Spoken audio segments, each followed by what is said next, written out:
historic pattern. We have already infiltrated Venezuela with large numbers of operatives from the Central Intelligence Agency. We may well have assistance from others, including MI6, I don't know. Now, what will these CIA agents do in cooperation with potentially mercenary forces? Mercenary forces are easy to pick up. The problem with them is that they're not always very reliable. The Caribbean, once a symbol of escape and paradise, has long been romanticized for its turquoise waters, sun-drenched beaches, and laid-back island life. For decades, it was a place where the world's troubles seemed to melt away, a region known more for its music and culture than for military maneuvers or global intrigue. But now, beneath the surface of its tranquil beauty, the Caribbean is the stage for a chilling new standoff, one that echoes the darkest days of the Cold War, but with new players and higher stakes. In late November 2025, Russian destroyers anchor off the coast of Venezuela, their imposing silhouettes casting a long shadow over the region. This is no routine port call or friendly visit. It's a calculated show of force, a direct signal to Washington that Moscow is willing to challenge American influence in its own backyard. These warships are more than just metal and might. They are chess pieces in a high-stakes global game. Their presence escalates tensions between the US and Russia, bringing the world's two most powerful militaries into a dangerous proximity in America's own hemisphere. The crisis has been simmering for months. Whispers of US covert operations to pressure President Nicolas Maduro have swirled through diplomatic circles, but now those whispers have erupted into open confrontation. Intelligence agents and special forces move in the shadows, while the world's attention turns to Venezuela. Officially, Washington claims its military buildup is aimed at combating narco-trafficking and organized crime. But the sheer scale of the hardware arriving in the region, convoys of armored vehicles, warships, and surveillance drones, suggests a much broader and more ambitious agenda. For Russia, this is more than just a regional maneuver. It's payback for NATO's expansion and Western involvement in Ukraine, a way to remind the US that Moscow too can project power far from home, and that the consequences of global rivalry are never confined to one continent. For the United States, Venezuela is both a strategic thorn and a resource-rich prize. Its vast oil reserves and pivotal location make it a key battleground in the struggle for influence, and policymakers in Washington are determined not to let it slip into Moscow's orbit. As American warships gather off the coast and international flights are abruptly cancelled, ordinary Venezuelans find themselves trapped in a conflict not of their making. Families huddle around televisions, anxiously watching the news, uncertain what tomorrow will bring as the world's superpowers face off just beyond their shores. The world holds its breath, watching as diplomats scramble and leaders issue warnings. With nuclear-armed adversaries now locked in a tense standoff in the Caribbean, a single miscalculation could ignite a catastrophic clash, one with consequences far beyond these tropical shores. The US response is nothing short of overwhelming. The arrival of the USS Gerald R. Ford Carrier Strike Group, accompanied by 7 heavily armed warships, signals a dramatic escalation in military posture. These vessels, bristling with advanced weaponry and state-of-the-art technology, project American power across the Caribbean like never before. The sheer scale of this deployment is meant to send a clear message, not just to Venezuela, but to the entire region and the world. Beneath the waves, a nuclear submarine lurks, its presence a silent but potent threat. Overhead, F-35 fighter jets roar from the carrier's deck, slicing through the sky in a show of technological superiority. Together, these forces now dominate the Caribbean, establishing a formidable perimeter and demonstrating the US military's unmatched reach. This show of force is more than just deterrence. It's a calculated preparation for potential conflict. Troops and sailors remain on high alert, running drills and readying equipment as the possibility of escalation looms ever larger. Officially, these operations are aimed at disrupting drug routes and criminal networks, but the reality on the ground is far more complex. Lethal strikes, live fire exercises and joint drills with regional partners have heightened tensions, blurring the line between training and real combat. Human rights groups have sounded the alarm, warning of extrajudicial killings, civilian casualties, and a growing climate of impunity. International observers are increasingly concerned that the rules of engagement are being stretched to the breaking point. On the other side, Venezuela's military forces are on constant patrol, their soldiers heavily armed and vehicles positioned for rapid response. The US military presence near Venezuela's borders has put Maduro's forces on high alert, creating a hair-trigger environment where a single miscalculation could spark open conflict. Behind the scenes, the shadow war intensifies. CIA covert operations add a new layer of complexity. Cyber attacks disrupt communications. Propaganda campaigns sow confusion, and support for opposition groups quietly undermines the Maduro regime. This two-pronged strategy, combining overt military pressure with covert destabilization, follows a familiar playbook seen in past regime change efforts. The goal is clear: to weaken Maduro's grip on power by any means necessary. But the risks are immense.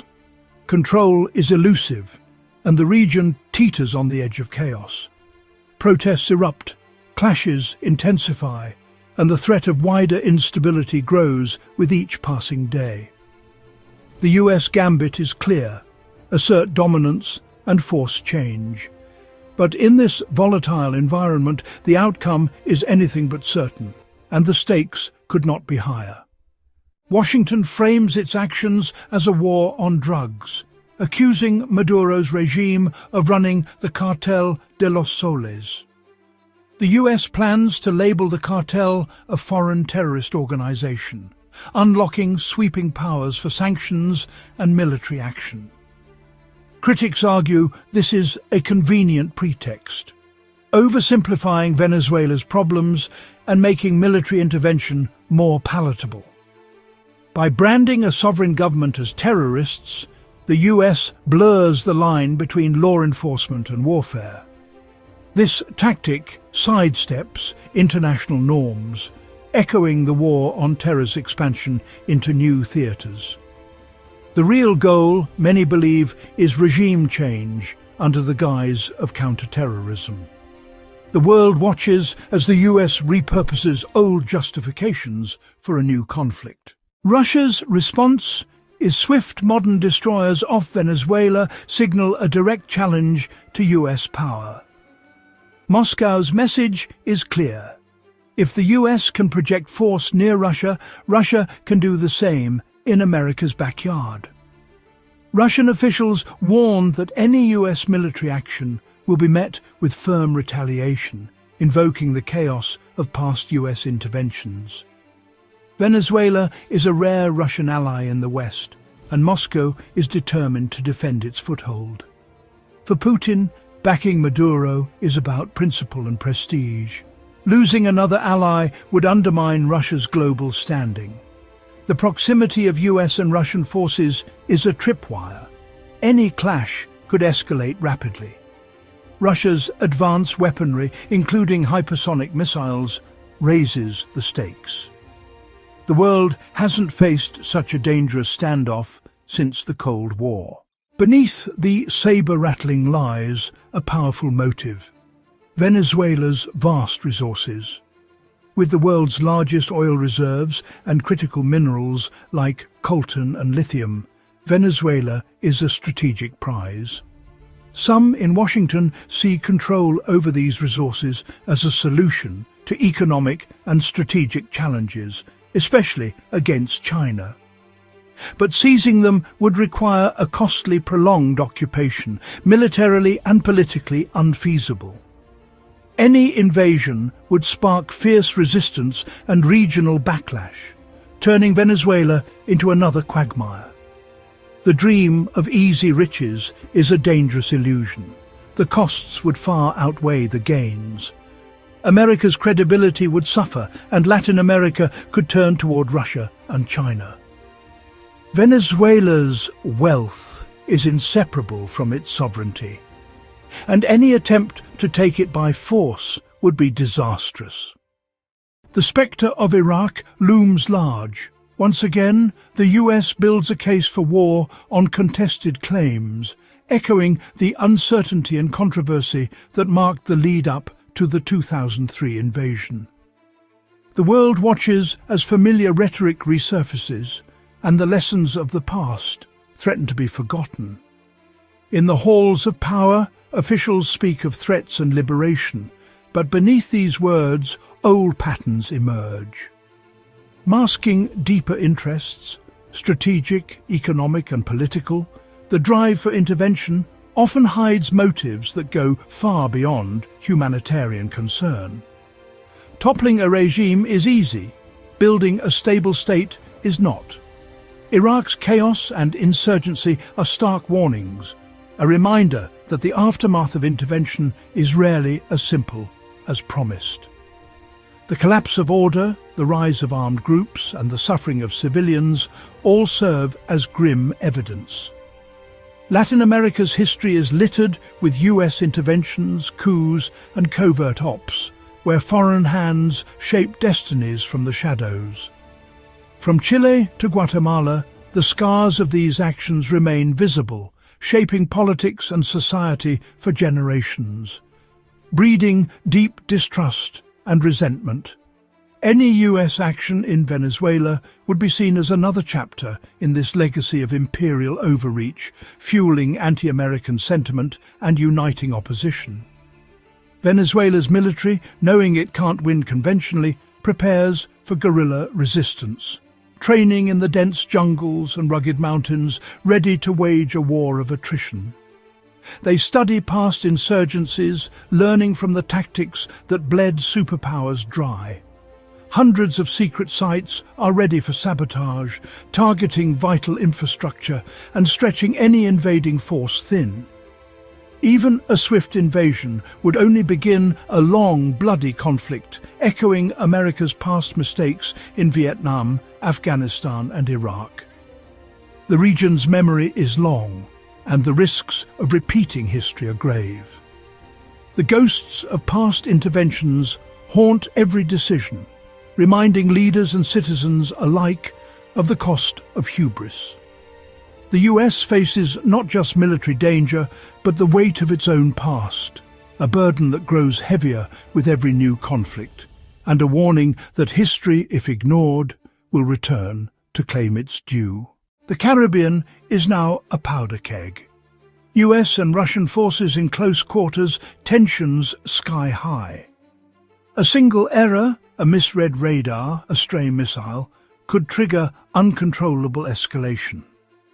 Both sides operate on worst-case assumptions, pushing each other toward the brink. This isn't a conventional standoff. Both are nuclear powers, and the logic of escalation is perilous. A direct clash, like the sinking of a warship, could force either side to escalate further. Unlike the Cold War, today's protocols and red lines are frayed or gone. The world is holding its breath, hoping leaders grasp the catastrophic stakes. One misstep could plunge us into a conflict with no winners, only devastation.